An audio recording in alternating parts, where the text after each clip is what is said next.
હવે આ ઉદાહરણ બીજું છે એ આમ તો આ એવું જ છે પણ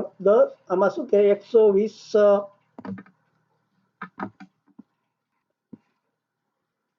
ઉદાહરણ બીજામાં કે 120 ગ્રામ દળવાળા એક પદાર્થને ઉર્ધ્વ દિશામાં 5 મીટરની ઊંચાઈ સુધી જવા માટે આવે તો કાર્યની ગણતરી કરો। એટલે G બરાબર આપણે 10,000 આપ્યું છે। તો જો આમાં એ જરા થયું આપણે પેલા જેવું જ છે કે કાર્ય એટલે આ બળ ગુણ્યા સ્થાનાંતર। હવે આ બળ છે એ આપણે કીધું હતું કે એની કાર્યની એટલે એને જે સ્થાનાંતર થાય એની દિશામાં જ છે। તો સ્થાનાંતર કયું છે તો કે આ જો આ ઉર્ધ્વ દિશાનું એને શું કીધું છે અહીંયા આ ઉર્ધ્વ દિશા એટલે ઊંચી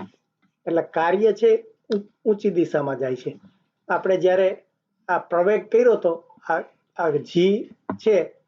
એ નીચે પથ્થર નીચે પડતો હોય દેખાય એટલા માટે અહીંયા જો આપણે -10 લીધા +10 ને બદલે આ પ્રવેગ છે એટલે આપણે આ બળ છે એટલે આ દળ ગુણ્યા પ્રવેગ આ બળ શોધવા માટે આપણને જરૂર પડે તો દળ છે એટલે કે એનું વજન તો વજન કેટલું છે 120 ગ્રામ પણ આ 120 ગ્રામ નહીં આપણે બધી જ વસ્તુ અહીંયા કિલોગ્રામમાં જોઈએ તો શું કરવું પડે આ 120 ગ્રામ છે એને 1000 ભાગવા પડે એટલે 1000 ભાગો તમે તો 0.12 કિલોગ્રામ આવ્યું। એટલે આપણે આ દળની 0.120 ને બદલે 0.12 લેવા પડે અને પ્રવેગ એટલે આપણે આ જી એટલે ગુરુત્વાકર્ષણ એ 10 છે પણ આ ઉર્ધ્વ દિશામાં છે એટલે -10 લીધા એટલે આ -1.2 જવાબ આવ્યો એટલે કાર્ય નેગેટિવ આવ્યું। હવે નેગેટિવ કાર્ય એટલે શું આટલું જુલિયસ કાર્ય એટલે એનો અર્થ કે તમે પથ્થર આમ ઉપર ઉછેળો કેટલો ધક્કો મારો છો એ પ્રમાણે કેટલો ઊંચો જાય ને ત્યાં અટકી જાય બરોબર ને જો પછી પાછો નીચે પડવા માંડે એટલે તમારું કાર્ય તમે કેટલો આ જે ફોર્સ છે એનું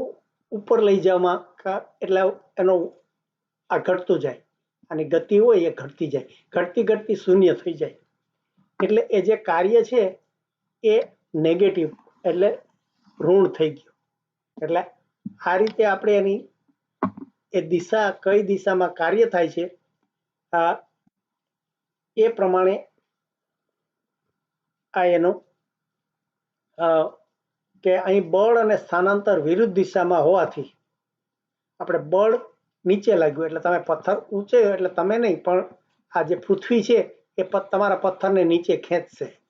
એટલે આ જી છે એટલે ગુરુત્વાકર્ષણ છે એ નીચે લાગે છે અને તમારા પથ્થરની ગતિ ઉપર છે એટલે બે આ રીતે એટલે ધીરે ધીરે એની ગતિ એ ઓછી થતી જાય છે એટલા માટે આ કાર્ય છે એ ઋણ કાર્ય થયું એટલે કે ઓછું આ ઋણ મળે છે।